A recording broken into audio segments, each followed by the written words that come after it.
Hello guys, নতুনকৈ restaurant এখন খুলিছোঁ। ৰেষ্টুৰেণ্ট নহয়, ফাষ্ট ফুড। আপোনালোকে গুৱাহাটীত আহিলে বিৰুবাৰীত যদি কেতিয়াবা আহে তেতিয়া নিশ্চয় সোমাই যাব আমাৰ ৰেষ্টুৰেণ্টত, মানে ফাষ্ট ফুডত।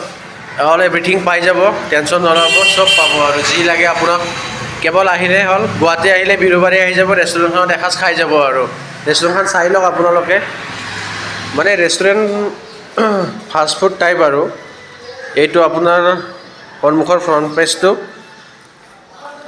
এইটো আপোনাৰ এইটো কিটচেন এৰিয়া, সেইপিনে পিছত দেখাই আছোঁ বাৰু। এইটো চাই লওক, 4জনীয়া টেবুল, আপোনাৰ পূৰা কমফৰ্ট আৰু বেছি হাল্লা নাই।